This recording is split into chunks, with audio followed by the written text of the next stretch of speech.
Graças a Deus. Aí com esse mesmo.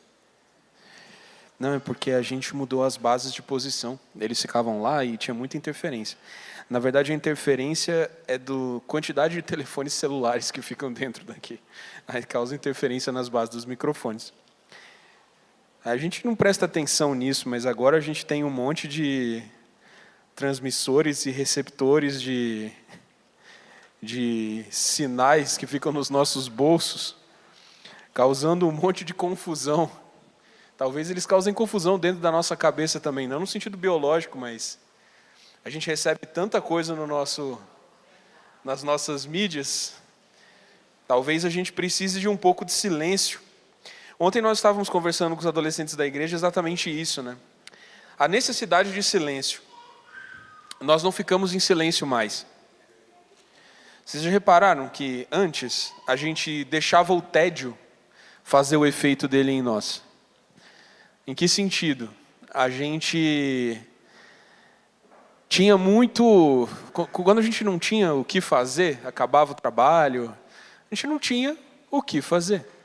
E por não ter o que fazer, nós nos ocupávamos com muitas coisas diferentes. A gente aprendia instrumento, a gente lia alguma coisa, ou a gente não fazia nada. Às vezes não fazer nada é tão importante. A gente simplesmente parava.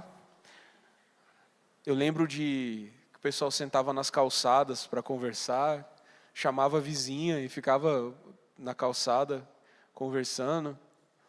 Ou eu, quando era adolescente, eu morei durante um tempo na chácara do meu avô, da minha avó, e eu andava pelos arredores, assim. Eu começava a andar sem destino pelas ruas de terra em volta, e nisso eu encontrava Deus. Deus estava na esquina me esperando. Eu chegava e sentia uma vontade profunda de orar. E começava a orar, do jeito que um adolescente ora. Um adolescente da década de 90 ora, né? Tudo torto, tudo errado.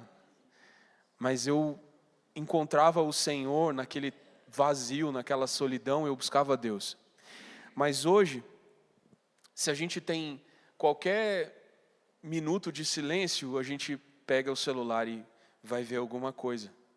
E a gente não sente mais o vazio. A gente não sente mais a ausência de Deus.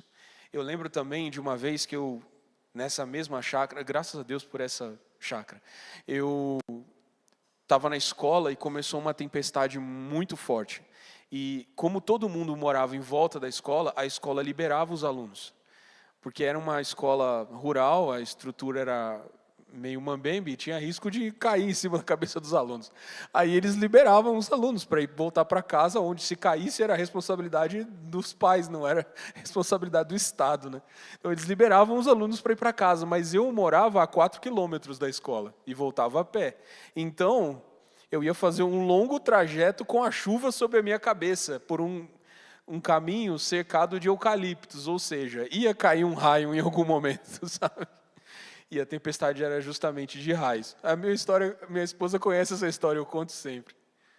E aí o que eu fiz? A escola mandou a gente embora, eu peguei as minhas coisas e fui voltando para casa. Eu e um amigo maluco meu, aí a gente atravessou um pasto que tinha um boi bravo e a gente correu dele. Lá longe, no meio da tempestade, eu escutei um barulho que era diferente, parecia um trovão, mas era mais contínuo.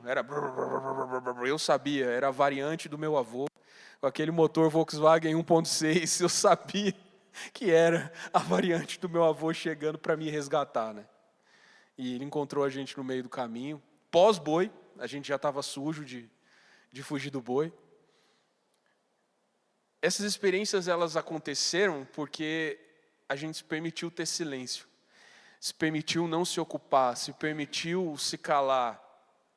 Se permitiu deixar que o vazio e o silêncio fizessem o trabalho deles de nos mostrar quem nós somos. A gente não consegue mais fazer isso. Você precisa de disciplina para não ficar o tempo todo no Instagram, o tempo todo nas mídias sociais, o tempo todo olhando conteúdo, o tempo todo se entupindo de coisas que podem ou não ser verdade, e você não se importa mais, porque tudo que você quer é mais uma dose de dopamina para entorpecer o seu cérebro e te afastar da realidade. Nós somos viciados no virtual. E isso certamente está desencaminhando muitos de nós da fé. Nós costumamos falar que os adolescentes e jovens são mais suscetíveis a isso. Crianças pequenas são muito suscetíveis a isso por causa do efeito neurológico. É um ataque físico, biológico. Seus cérebros ainda não amadurecidos estão sendo encurtados. O córtex pré-frontal está ficando menor. A capacidade de tomada de decisão está ficando prejudicada, a conexão com a realidade está ficando prejudicada. Quando uma criança pequena é exposta a telas, ela vai apresentar sintomas semelhantes ao que a gente chama de TDAH, por exemplo, mas não é só exposição precoce a telas que impediu a capacidade de concentração de se construir, porque a gente precisa do silêncio para fazer as nossas conexões internas, para ligar os fiozinhos que formam a gente em quem a gente é. Mas a verdade é que nós adultos também estamos ficando profundamente desconcentrados e profundamente desconectados da realidade, perdendo a vontade de trabalhar, de estudar, de aprender, de servir, de cuidar, porque nós estamos sempre entorpecidos e tendo a nossa identidade poluída. E identidade é uma das coisas mais importantes da Bíblia. A Bíblia foi escrita no seu início, os seus 5 primeiros livros, para explicar para um povo quem eles eram, para mostrar para aquele povo o pacto que os tinha gerado.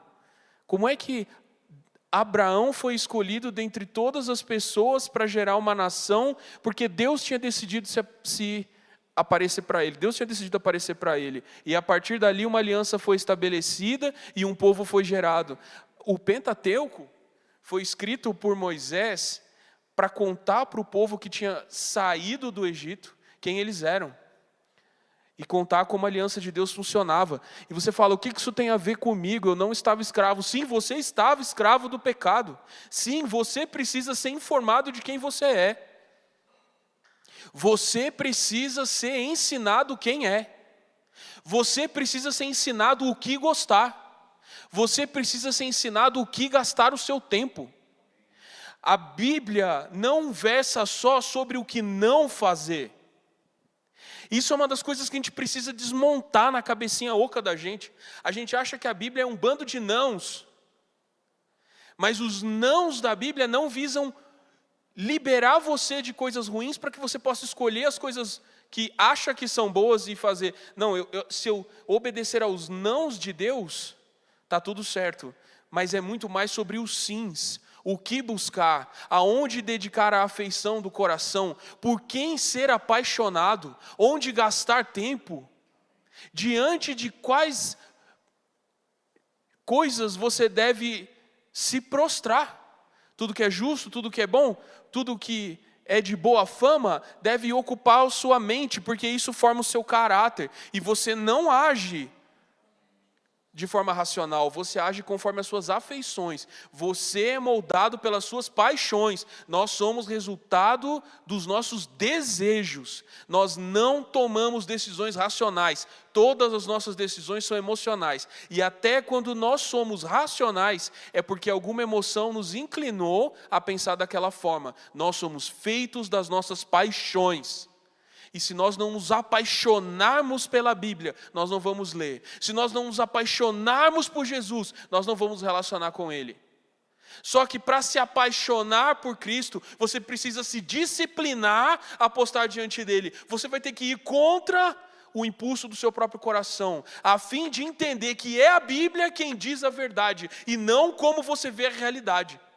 E isso é muito difícil de pregar no mundo que nós estamos vivendo. Estou para ser cancelado. Glória a Deus. A realidade não é o que você está enxergando e nem o que você está sentindo. Não é o que te dá comichão nos ouvidos, nem prazer no coração. É aquilo que Deus diz que é.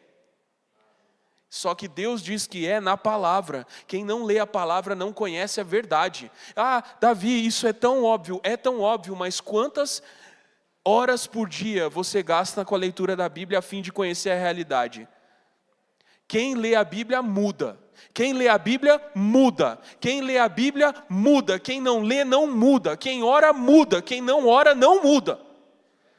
Você pode conhecer a Deus racionalmente. Você pode conhecer a Deus como uma cultura. Você pode fazer parte da nova igreja, nova religião que existe no Brasil, que alguns amigos definem como um deísmo cultural. Ora místico, ora gnóstico, ora político. Deus é o permissor da história. Deus é aquele que deixa as coisas acontecerem. Ele não é o soberano que determina tudo. Tanto o bem quanto o mal procedem de Deus.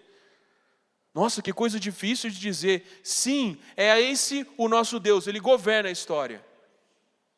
Porque Ele vai produzir a sua vontade. Enquanto nós estamos distraídos, o curso da história continua acontecendo e não vai nos esperar. O que isso tem a ver com Tessalonicenses? Afinal, nós estamos na quinta mensagem das exposições. Aliás, é quinta ou sexta? Quinta. Quinta mensagem das exposições de Tessalonicenses.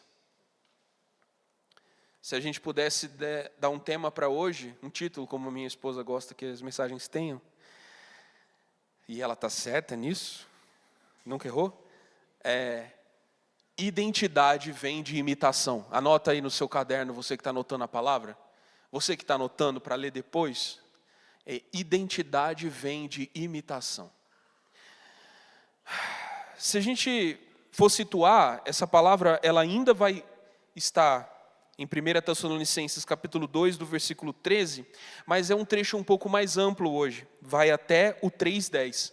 Então é do 2:13 ao 3:10. Davi, é muito trecho para expor, calma. É porque do 3:1 até o 3:10, Paulo está narrando a alegria dele de ter enviado Timóteo para ter notícia dos irmãos de Tessalônica. Essa manga está me incomodando, calma aí. É que, o que aconteceu? Lembra que nós contamos? A igreja de Tessalônica foi visitada por Paulo. Os irmãos da cidade de Tessalônica creram no Senhor, mas foi um período muito curto de relacionamento. Eles rapidamente foram perseguidos. Paulo e Silas tiveram que sair da cidade. Eles não conseguiram ficar lá cuidando dos irmãos, mas naquele pouco tempo de relacionamento, eles desenvolveram uma afeição muito profunda pelos tessalonicenses, porque eles abraçaram o evangelho. Eles entenderam de pronto e eles começaram a obedecer e praticar. Lembra que a gente falou aqui? Eles não ficaram só no relacionamento cultural com o evangelho, mas eles entraram na fé. Eles eram uma igreja cheia de fé, de amor e de esperança. A fé deles era operosa, o amor deles era servil, a esperança deles era em Cristo. Então, Paulo ficou encantado com aqueles irmãos. Ele falou, nossa, eu preciso ter notícia deles. Do 3:1 ao 10, é Paulo contando isso. Porque ele enviou Timóteo. Timóteo, me traz notícia dos irmãos. Me traz notícia dos irmãos. Como é que eles estão? Eles abandonaram a fé? A gente teve tão pouco tempo, eles sofreram tantas perseguições, eles desistiram. E quando Timóteo volta, no versículo 3:6, ele fala, agora porém com o regresso de Timóteo, vindo do meio de vocês, trazendo-nos boas notícias a respeito da fé e do amor que vocês têm, eu sempre guardo grata lembrança. Paulo estava celebrando, os irmãos não desistiram. Olha só, a gente não ficou lá, mas eles ficaram lá, e eles permaneceram na fé. Isso consolou o coração de Paulo e motivou ele a escrever a carta que nós estamos estudando. A carta de Tessalonicenses, as cartas de Tessalonicenses, ela tem poucas advertências, porque era uma igreja que Paulo estava vendo neles o fruto do evangelho. Não tem carta que Paulo briga, Paulo só falta falar, se eu tiver que ir aí. Mas os Tessalonicenses não. Puxa, imagina se os apóstolos nos visitassem. Os apóstolos decidissem fazer uma visita para a igreja evangélica e fossem recebidos por algum das pessoas que se dizem arautos do evangelicalismo brasileiro. Puxa na sua mente um nome aí, que eu sei que você está pensando em alguém. recebido num templo da parede preta. Veja, Paulo, quantos worshipeiros nós temos aqui. Quantos usam o aparelho corporal completo, tocam de chapeuzinho, usam E-Sharp e bota, guitarristas da glória de Deus. Paulo ia olhar para aquilo e falar, meu, o que é que vocês fizeram? Ou chegar numa igreja em que todo mundo é muito formal e não se relaciona com ninguém. A adoração parece um canto gregoriano. Ele ia falar assim, olha, ok, tem reverência, mas cadê o relacionamento? Vocês conhecem uns aos outros, vocês visitam? Não, nós mantemos uma distância saudável, porque aqui nós estamos cristocêntricos. Oh, cristocêntrico? Sem relacionamento? Cristo veio em carne para poder abraçar o pescador, que não era cheiroso, ok? Pescadores cheiram peixe. Jesus cheirou como nós cheiramos, já para pensar isso? Nós não cheiramos bem. Não é o pecado que fede, a carne fede. E Jesus cheirou como um de nós. Ele veio abraçar a gente e cheirou como nós. O bom perfume de Cristo é feito de gente que pescava, mas que se abraçava e caminhava junto. Ou ele fosse em um outro grupo e esse grupo tivesse envolvido com política. Os púlpitos são usados para falar de candidatos. Paulo quebraria muitos púlpitos, Paulo bateria em muita gente. Paulo falou assim, olha, Deus, eu não sei, posso estar pecando aqui. Mas ele ia falar assim, que saudade do tempo que eu entrava nas casas e arrastava as pessoas. Esse é o... Talvez não, né? Porque Paulo convertido já não era mais a mesma coisa, mas... São imitadores de Cristo? Não são.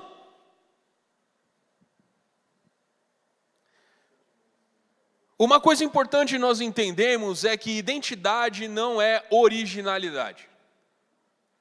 Todos nós nos parecemos com alguém. Aquilo que você foi ensinado a ser. Todos somos imitadores.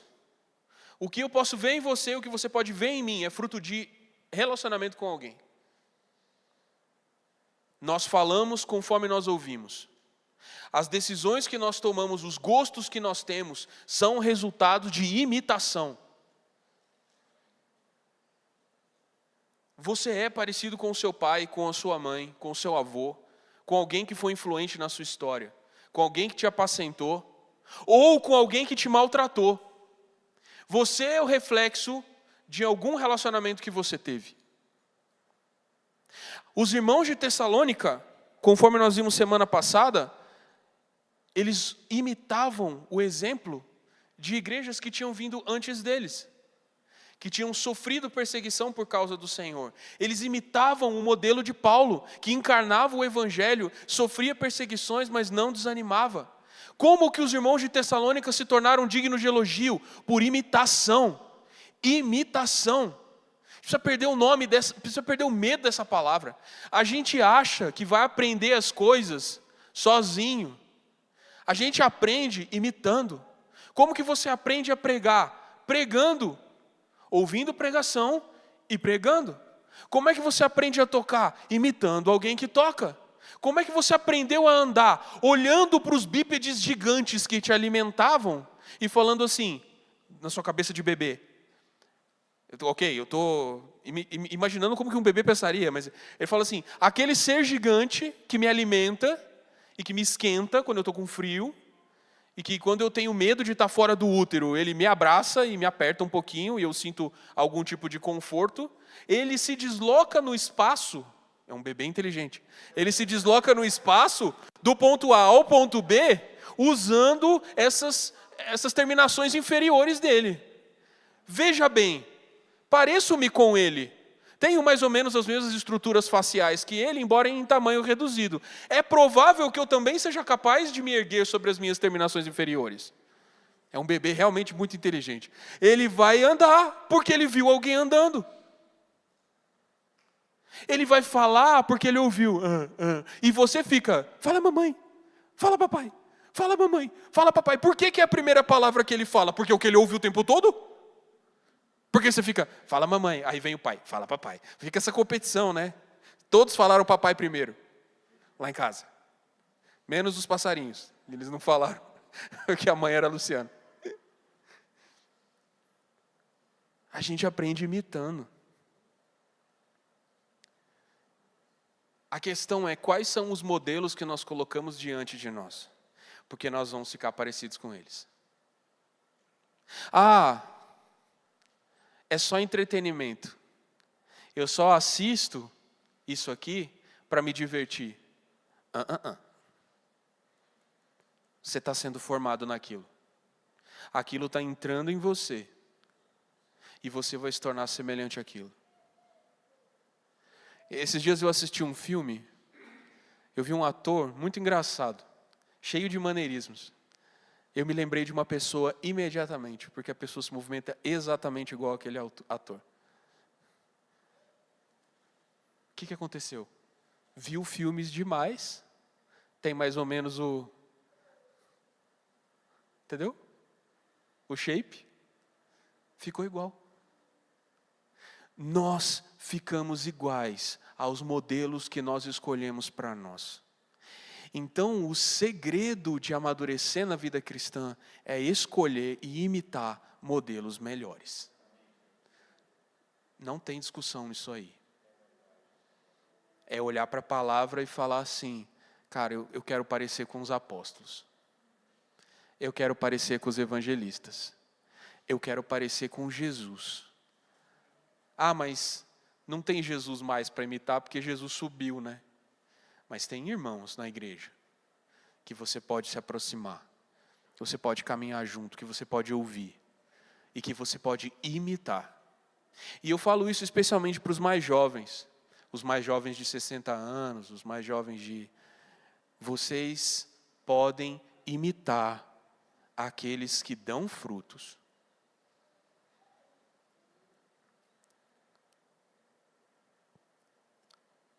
No que é que Paulo, a partir do versículo 14, 2,14, Paulo fala assim, tanto é assim, irmãos, que vocês se tornaram imitadores das igrejas de Deus que se encontram na Judéia e que estão em Cristo. Porque também vocês sofreram da parte de seus patrícios as mesmas coisas que eles, por sua vez, sofreram dos judeus. O que é que as igrejas da Judéia sofreram? Por isso que é importante você acompanhar todas as mensagens, porque a gente está conectando tudo aqui, tá? A gente está fazendo um mexidão. Nós não estudamos Atos ano passado?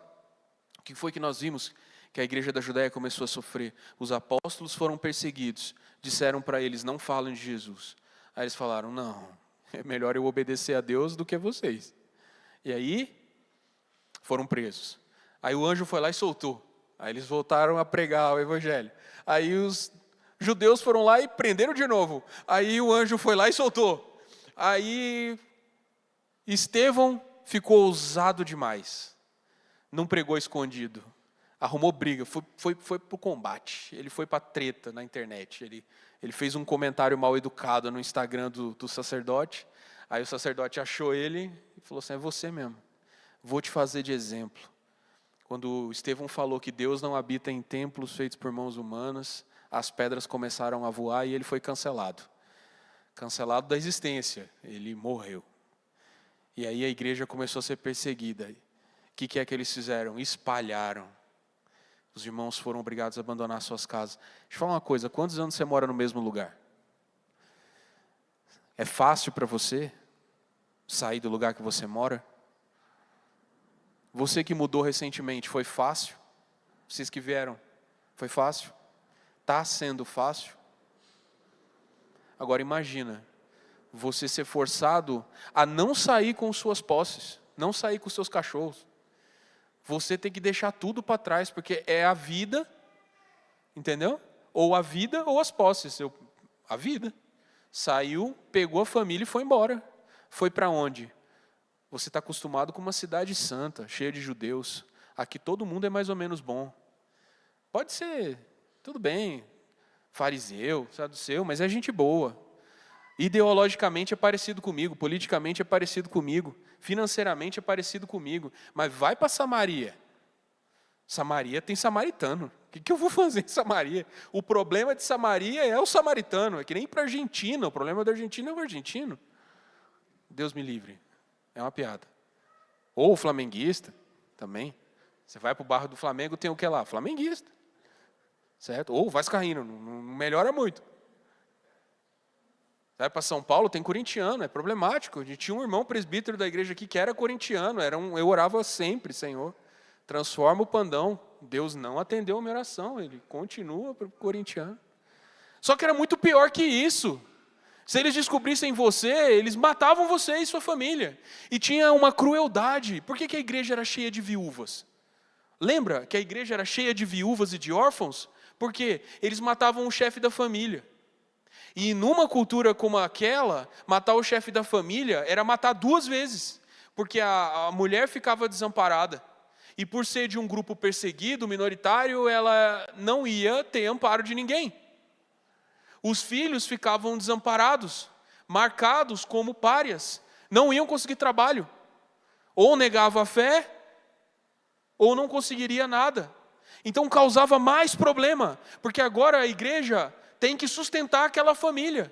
Vocês não escolheram seguir Jesus? Então toma mais um problema para você aí. Mata o chefe da casa, porque agora é mais uma família para eles criarem. E aí matava mais um chefe de casa, mais um homem, eliminava os homens da igreja. Ficava um monte de viúva para os apóstolos cuidarem, um monte de criança para os apóstolos cuidarem. Por isso que Tiago fala, cuida dos órfãos e da viúva, porque a igreja de Jerusalém e as igrejas perseguidas eram cheias de famílias sem pai. Eliminar o homem, eliminar em vida ou em morte, tá? Acabar com a masculinidade, acabar com a responsabilidade, acabar com a hombridade, é condenar uma família inteira a uma vida de sofrimento. Essa era a perseguição que os tessalonicenses estavam sofrendo, porque quem foi preso foi Jason, e Jason tinha uma família. Certo? Eles não estavam prendendo solteiros, eles estavam pegando os cabeças de casa. Por quê? Porque eram os homens de fala, eram as pessoas de autoridade. Ao eliminar o chefe de uma família, você cria mais um problema para a igreja, mais uma fragilidade para a igreja. A gente brinca com igreja perseguida. A gente fala, poxa, graças a Deus o Brasil não é assim.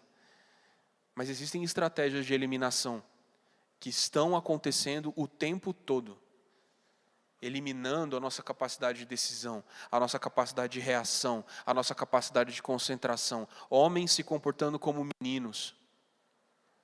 Homens que amam o próprio prazer, que não são capazes de abrir mão do próprio desejo para cuidar de suas famílias, que não escolhem por aquilo que vai salvar os seus filhos. Homens que preferem o entretenimento a andar com seus filhos.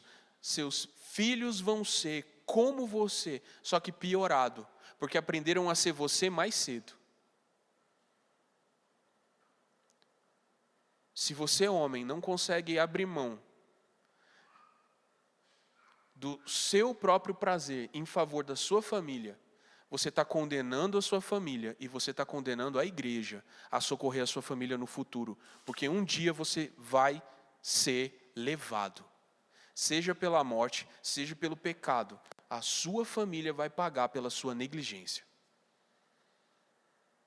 Nós, homens, temos a responsabilidade de ser imitadores de Cristo, que deu a vida pela igreja e que viveu uma vida de restrição, não escolhendo os seus próprios interesses, vivendo em favor da família que ele ia gerar, a igreja. E você pensa que Cristo parou? Não parou. Cristo até hoje está à direita do Pai, intercedendo por nós. Cristo não descansou, ele concluiu a obra na cruz e continua seu ministério celestial intercedendo por nós. Como você, homem, gasta o seu tempo?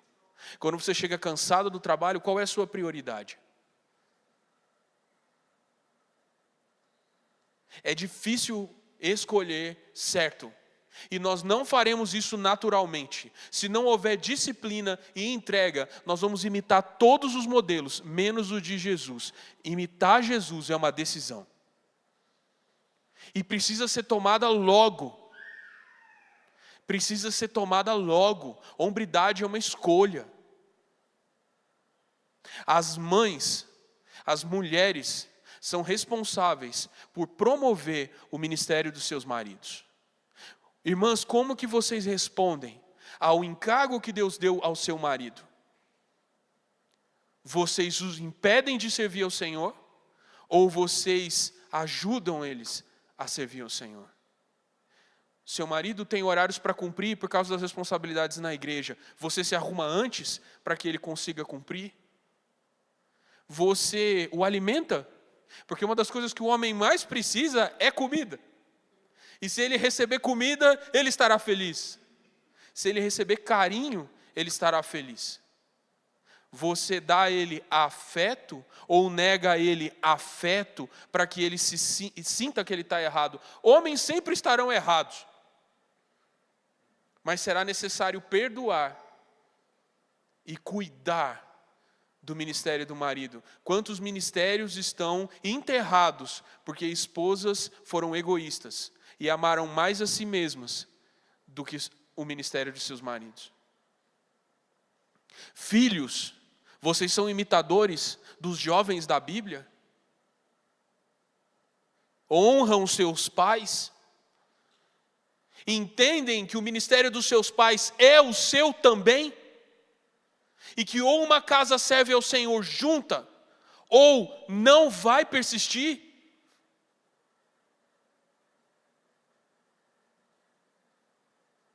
Nós estamos em um momento de decisão, igreja no Guará.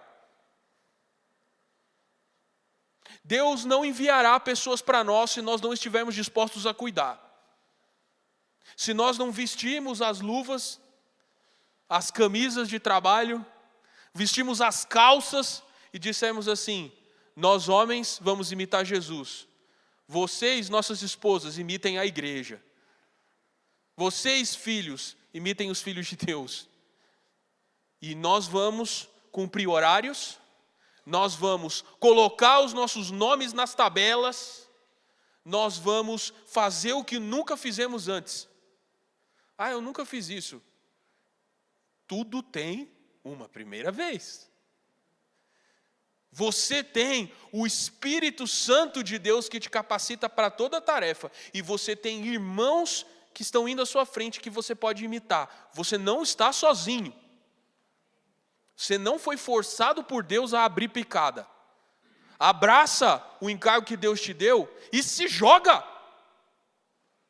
Não tem ninguém vindo aqui com uma arma na nossa cabeça, nem prendendo as nossas lideranças. Uma coisa interessante que eu pesquisei esses dias, através do Portas Abertas, a gente sabe que a China persegue cristãos, a gente ouve falar isso. E na internet agora está uma moda de dizer que a China não persegue cristãos, que você pode ser cristão na China. Você pode sim ser cristão de uma igreja controlada pelo Estado. Ah, mas está tudo bem, é só pagar um imposto, é só receber a visita lá do cara do comitê e está tudo bem. Mas deixa eu te falar o que você não pode pregar. Olha só, essa lista é importante. Ela é significativa. Primeiro, ô produção, qualquer coisa corta aí, tá? A China está ouvindo a gente. Você não pode discipular crianças e jovens. Ok? Pode ser cristão, pode ser pregador. Só não me vá falar desse Jesus para crianças e jovens. Para não distraí-los do estudo, para não distraí-los da responsabilidade do trabalho e para não influenciá-los enquanto suas mentes ainda são jovens, ok? Deixa eles amadurecerem, se eles ouvirem você quando for grande, tudo bem. Mas quando é criança e jovem, não pode. Não pode ter trabalho missionário com criança, não pode ter trabalho missionário com jovem. O cais nunca aconteceria na China. Certo? Deixa eu te perguntar, evangelho funciona em adulto? Funciona, graças a Deus. Mas quanto tempo o cara ofereceu os membros dele ao pecado, quanto dano ele causou na sociedade e nele mesmo, até que o evangelho entrasse na vida. Então, se você evangelizar uma criança, você produz um servo de Deus mais eficaz. As crianças precisam ser discipuladas. Se o inimigo diz para nós, não pregue para as crianças, é para elas que a gente vai pregar. Igreja, como está o nosso interesse nas crianças? Como está o nosso interesse nos jovens? Nós acolhemos os jovens da igreja? Nós acolhemos as crianças da igreja? Eles são amados por nós? Estão diante dos nossos olhos? Ah, mas eu não tenho jeito com criança. Problema seu, arruma um jeito. Eu sou péssimo com criança, eu sou grosso, eu sou assustador, eu tenho barba. As crianças não gostam de barba. Vamos arrumar um jeito. Vou botar um chapéu, um tapa-olho. Estou ficando pior, né? Vamos arrumar um jeito. Vocês acham que a gente faz tanta piada e usa tanto exemplo da moda? O Alex, com sua biblioteca sem fim de MPB, falando de Naruto na pregação. É intencional. Linguagem seleciona e acolhe. Se você usa linguagem conhecida, você aproxima a pessoa. A gente está falando para a gente ouvir.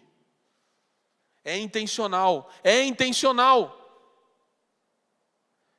Outra coisa, não explique que Deus é criador. Não ensine Deus como criador. Ok? Porque se você ensina que Deus é criador, você faz a pessoa entender que tudo vem de Deus. Portanto, ele se torna o primeiro no seu coração. E lá não pode. O primeiro no coração não pode ser Deus. Não vou falar quem é. É o Estado. Tem um nome esse Estado. Outra coisa, você não pode ensinar sobre identidade em Cristo. Você não pode falar para a pessoa que Jesus é o modelo de ser humano a ser seguido. Porque eles têm um outro modelo de ser humano. O super-homem do Nietzsche, né, Uberman, não é bem essa a pronúncia, Ubermensch que fala, mas não sei falar alemão. Ele é um modelo a ser seguido. A nossa sociedade tem como modelo um homem nihilista, escravo dos prazeres. A gente ainda não despertou, mas o modelo de homem pregado é esse. E a pergunta que eu faço é, se eu ensinar a identidade em Cristo, eu estou tirando as pessoas do modelo de homem que o mundo quer promover. Então não pregue sobre identidade cristã. Não pregue sobre formação do caráter cristão. Agora, se é isso que o mundo diz que a gente não deve pregar, é exatamente isso que nós vamos falar, até eles virem nos calar. Outra coisa, não ensine sobre escatologia e sobre juízo final. Porque as pessoas têm que entender que o final da vida é um estado bom de paz e tranquilidade, produzido pelo trabalho, pelo esforço e por um bom crédito social. Escatologia, juízo final, não pode ser pregado. Deixa eu falar uma coisa, o Estado não vai te salvar, ok? O próximo presidente que foi eleito não vai te salvar, não vai resolver o nosso problema.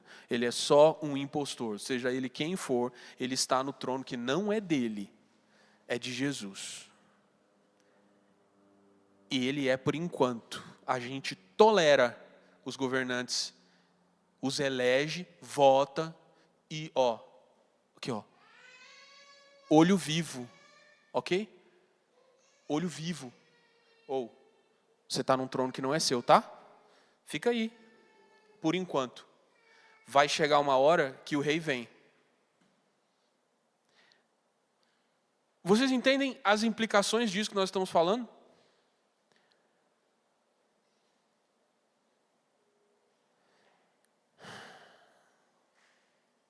O que Paulo descreve é que a ira de Deus se abateu sobre os judeus. A gente está vivendo um tempo, agora eu vou entrar em situação mais complicada ainda. Lembra que a gente falou que Tessalonicenses fala de escatologia? Então, a gente está vivendo um tempo em que a igreja brasileira está judaizante demais. e que Israel virou o centro de boa parte das discussões. As igrejas usam símbolos de Israel, o país. As igrejas querem falar palavras em hebraico e querem se cumprimentar uns aos outros com shalom e etc. E tudo que é hebraico é bom. Aí, ó. Mas esse pode. A gente está judaizado. Imagina Paulo, depois de tudo que sofreu na mão dos judeus, a igreja do primeiro século vindo visitar a gente e vendo o tanto de símbolo judaico que a gente tem, e as igrejas guardando rituais, e as pessoas querendo se tornar judeus. Ele ia falar assim: nossos pais não quiseram esse jugo, nossos pais não suportaram isso, e vocês estão querendo se submeter outra vez aos rudimentos do mundo. Cristo morreu para que a lei tivesse um fim nele. Cristo é o fim da lei para todo aquele que nele crê. Fim no sentido de cumprimento. Ele cumpriu. A partir de agora, se ele cumpriu, quem diz a nova lei é ele. Ouçam a Cristo. A lei e os profetas vigoraram até João. Por que se escravizar outra vez? Por causa da necessidade de símbolos. Jesus não basta. Porque nós não queremos obedecer ao Evangelho, negar nossas paixões. Nós queremos viver nessa terra. A gente não quer a glória, a gente não quer a eternidade. A gente quer agora. A gente tem prazer em comer, beber, casar e dar-se em casamento. E tudo o que for manter isso, nós vamos seguir, mesmo que para isso seja preciso criar uma nova religião que se apropria de nomes, rituais, símbolos do cristianismo, mas não tem a cruz de Cristo, não tem Cristo como modelo, não tem em Cristo o seu destino final. O objetivo de boa parte dos evangelistas brasileiros é produzir pessoas que vivem bem aqui, agora, que governam bem as esferas da terra, mas não estão tendo os seus caráteres moldados à semelhança de Jesus. E o destino dessas pessoas não é a glória de Deus, é o inferno, porque um falso evangelho não pode salvar. Isso é uma afirmação muito séria. Leia Gálatas.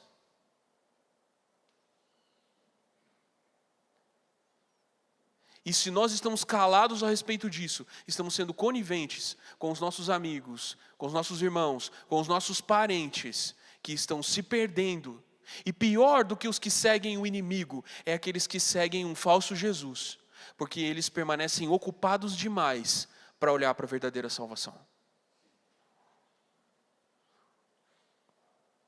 A ira de Deus permanece sobre aqueles que não seguem o Evangelho. A ira de Deus está se abatendo sobre aqueles que impedem a verdadeira pregação. E foi isso que Paulo falou. Quando eles nos impedem de pregar o Evangelho, eles estão enchendo a medida de seus pecados. E eles não nos impedem de pregar o Evangelho vindo nos perseguir. Eles nos impedem ocupando a mente das pessoas com o Evangelho falso, que é mais atraente, açucarado do que as duras palavras de Deus que brotam de púlpitos simples, de verdadeiros pregadores. E nós estamos dando atenção para essas pessoas, nós estamos dando like para essas coisas, nós estamos compartilhando essas coisas, nós estamos acreditando nessas coisas. É preciso dieta, você se tornará igual aos modelos que coloca diante de você. Isso é fundamental. Gaste o seu tempo com a palavra de Deus. Se for necessário, pare de seguir pregadores duvidosos. Pare de ouvir pregações duvidosas. Se não te ofende no seu homem carnal, não é o Evangelho. Porque o homem carnal não suporta a sã doutrina. Porque foi feita para amaciá-lo e mantê-lo no mesmo lugar. É terapia coletiva. É ir para um lugar, fazer terapia coletiva, ouvir música, né? Zen, te dar um baratinho, e vem alguém te falar que você é o máximo. Você não é o máximo, você é um pecador. Só que também é a imagem e semelhança de Deus. E Ele quer te resgatar e te colocar diante do modelo correto. O modelo correto é Jesus. O modelo correto é Jesus. Aquele que não tinha aparência, que era como a raiz de uma terra seca, que foi pobre, humilhado e exaltado pelo Pai. O Cristo verdadeiro não tem lugar em boa parte dos púlpitos do Brasil e do mundo hoje.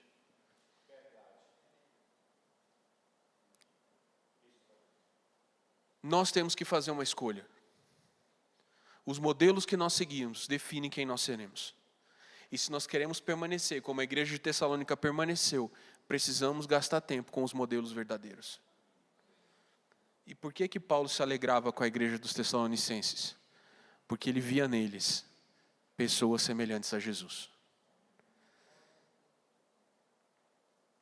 Versículo 19 do capítulo 2. Pois quem é a nossa esperança, ou alegria, ou coroa em que nos gloriamos na presença do nosso Senhor Jesus em sua vinda? Não é verdade que são vocês? Todas as vezes que alguém quer se gloriar diante de Deus, não pode levar seus próprios feitos, não pode levar seus próprios méritos. Mas Paulo chegava diante do Senhor e falava: Senhor, te dou graças pelos irmãos da igreja de Tessalônica. Senhor, te dou graças por Jason, que foi preso e permaneceu. Paulo olhava para o seu companheiro, o jovem Timóteo, e falava: Deus, ó o time está crescendo e eu estou feliz de ver. Paulo, assim como nós, se gloriava dos irmãos. São os amigos que nós fazemos pelo caminho. Quem é a sua coroa? Nossa, calma que isso vai ficar ruim, né? Quem estiver do lado da esposa vai ter um problema. Mas quem é a sua glória? É esse ou essa que está do seu lado. Olha para ele. Vou dar uma de Alex aqui. Olha para o irmão que está do seu lado. É a sua glória. Você vai se gloriar dele diante de Deus? Você pode falar assim, ó, esse aqui, essa aqui, esse aqui, Senhor, é a joia com a qual eu me adorno. Coroa é isso. É a tiara que alguém colocava na cabeça para indicar a sua posição. Esse irmão que está do seu lado é a joia que você carrega. Olha aqui, Senhor. Olha aqui quem está vindo comigo, ó. Olha aqui, meu amigo, Senhor. Olha com quem eu ando, Senhor. Olha o meu amigo, Senhor. Olha quem é que divide a caminhada comigo, ó. Agora me responde, é ou não é admirável? Os irmãos são ou não são admiráveis? São ou não são dignos do seu coração? São ou não são dignos que você ore um pouco mais para lembrar de mais um? Você ora pela sua refeição, você ora pelo seu cheque especial, você ora pelo seu amigo problemático, ora pelo irmão também. Ora mais um pouco, coloca mais alguém em oração. É a sua coroa. Como é que você cuida da sua coroa? Isso está muito ruim. Não, mas você entendeu, amor. Mas... Poxa, se essa for minha coroa, está muito bem. Carregue os irmãos como quem carrega uma joia preciosa. Olha aquele irmão, olha aquela irmã. Rapaz, olha aquele jovem. Se investisse um pouquinho nele, ele avançava mais. Então, eu vou ligar para ele durante a semana, quem sabe ele não vem. Sabe aquele irmão que você está sentindo falta aqui? A distância entre ele vir no próximo culto é uma ligação sua. Às vezes, tem pessoas que são mais sensíveis, mais frágeis. Ah, é fraqueza. É fraqueza, mas você tem as suas, ele tem as dele. Olha, por isso, liga para ele, não venha sem a sua coroa. Está muito ruim, eu não consigo parar de rir. Traga a sua esposa, traga o seu marido, traga o seu filho, pega na mão dele e diga, você vai, não quero ir, não perguntei se você quer, eu vou te levar, porque no dia da glória, eu não vou entrar sem você. Paulo preferia ser apartado do evangelho, do que perder os seus irmãos. Você está disposto a abrir mão? Olha que afirmação forte essa de Paulo. Eu prefiro ser maldito e ver meus irmãos na glória. Você está disposto a isso? A viver uma vida de menos honra? A receber um salário um pouco menor? A não obter aquela promoção? Para poder ter tempo para servir os irmãos? Você está disposto a ter uma vida mais humilde? Para ter mais tempo para os seus filhos? Você está disposto a se entreter um pouco menos, assistir um pouco menos de séries, ver um pouco menos de filme, ouvir um pouco menos de música, para poder ter tempo com algum irmão que você visitou, que você levou a comida lá, que você falou, bora comer um lanche. Ah, irmão, não sei. Quando o irmão fala, não sei, provavelmente ele não tem dinheiro sobrando para te receber. A gente gosta de receber com pompa, a gente quer oferecer a melhor comida, só que às vezes não dá, o mês está muito grande para o salário. Então se você tem mais, pega e leva, compra um negócio na padaria, mas não compra um negócio caro, compra um negócio barato, que o irmão consegue alcançar, para você chegar lá com uma coisinha simples, para ele não se intimidar. Quando for receber, não põe a melhor toalha, põe uma toalha simples, que o irmão consiga imitar quando te receber na casa. Seja simples, mas receba, vá lá. Seja chato, incomode, ligue para alguém. Eu detesto que me liguem. Me manda uma mensagem para perguntar se eu quero receber uma ligação. Mas se eu tiver o seu contato salvo no meu celular e você me ligar, eu não vou conseguir ser mal educado, eu vou ter que te atender. Você liga para os irmãos? Você vai na casa deles?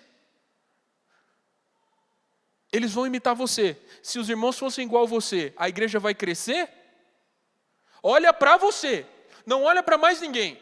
Olha para você. Se os irmãos da igreja fossem como você é, se eles fossem seus imitadores, a igreja ia crescer, ia ficar no mesmo lugar ou as pessoas iam para outro lugar?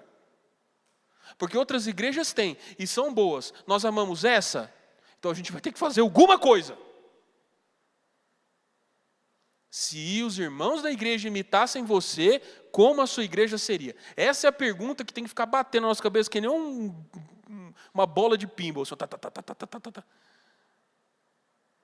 Os irmãos têm em mim um modelo de comprometimento? Têm em mim um modelo de entrega? Têm em mim um modelo de oração? Não pergunte do outro, porque o Senhor vai perguntar de você.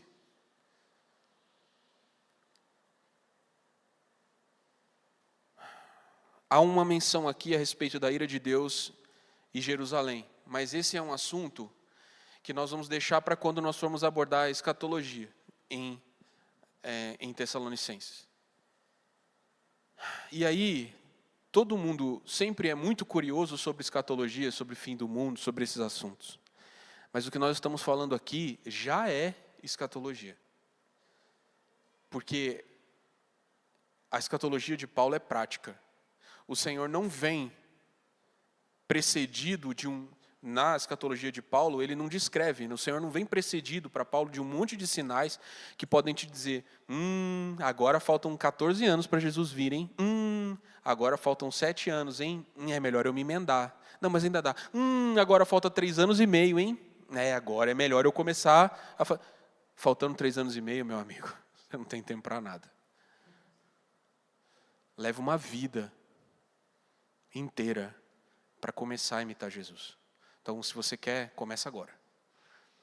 E a escatologia de Paulo é isso. Agora, meus amigos, já está rolando a treta do fim do mundo. Agora já começou. Já começou. O Senhor já está vindo. Você vive assim? O Senhor já está vindo. E não é porque chegou no Zap a notícia de que o Papa ganhou um cavalo. O Papa ganhou um cavalo branco. É só um cavalo. É só um cavalo. Quantos cavalos o Papa tem? Não sei, um monte. Ele deve ter um monte de... O Vaticano é só o país mais rico do mundo. Deve ter muito cavalo lá. Ganhar mais um, menos um, tanto faz. Ah, é porque uma onça com asas no México é a besta. Meu amigo! Minha amiga! Se converte, pelo amor de Deus. A besta não vai vir alada para você, senão você fugiria dela. Ah, porque o Trump, o Trump aqui. O Trump mente tanto e muda tanto de ideia, always chickens out. Ele é só um político. Ah, mas ele está preparando o caminho. Ó, que estão preparando o caminho, ó. Os desconhecidos são muito mais perigosos do que os aparentes. Por trás sempre tem o ventríloco. Para de olhar para quem aparece e entende que tem sempre uma mão dentro do boneco. A mão dentro do boneco você não vê. Não deixa ela vir em cima de você, para fazer de você instrumento do anticristo. E sabe como que você se torna inimigo do anticristo? Me digam, como que você se torna inimigo do anticristo? Imitando Cristo. Escatologia é o quê? Imitação de Cristo. Estamos prontos para ser essa igreja? O Senhor vai vir nos visitar e vai encontrar aqui pessoas que resistiram na perseguição, que se levantaram para anunciar o verdadeiro evangelho num tempo em que todo mundo estava satisfeito com o falso? É preciso brio, como diz o nosso amigo Carlos. Brio, irmãos. Olha para a situação e fala assim: eu não vou deixar o diabo continuar me estapeando. Pelo amor de Deus. Vou ficar em casa com medo. Vou ter medo do que meus amigos da escola vão pensar de mim. Meus colegas do trabalho, eles já não gostam de você. Se eles já não gostam de você, pelo menos dê os motivos certos para isso. Pregue o evangelho. Ah, mas o cristão é um incômodo. O cristão incoerente é um incômodo. Ele é uma incógnita. O mundo não entende. Como é que você diz que é seguidor de Jesus e faz essas coisas? Mas o cristão coerente, ele ergue Jesus. Lembra? E o que acontece quando a gente ergue Jesus? Eu atrairei todos a mim. Qual é? O que a gente deve fazer? Erguer Cristo. Ergue Cristo na sua vida. E aí ele atrai a ele. Ah, mas a luz do mundo brilhou quando estava trevas, as trevas amaram mais. Amaram. Quem é das trevas, meu amigo? Para as trevas vai. Quem é da luz tem que ver a luz no alto para poder seguir. Você está erguendo Cristo na sua vida, um imitador de Jesus? Se sim, fica tranquilo, é só continuar fazendo. Quando o rei chegar, é de boa. De boa, total. Você tem medo da vinda de Jesus, Davi? Não, absolutamente não, nenhuma. Eu estou, inclusive, esperando que ele venha logo, e quanto antes, melhor. Porque é só continuar fazendo o que você já está fazendo. Se você lê a Bíblia, continue lendo. Se não lê, comece a ler. Se você ora, continue orando. Se não ora, comece a orar.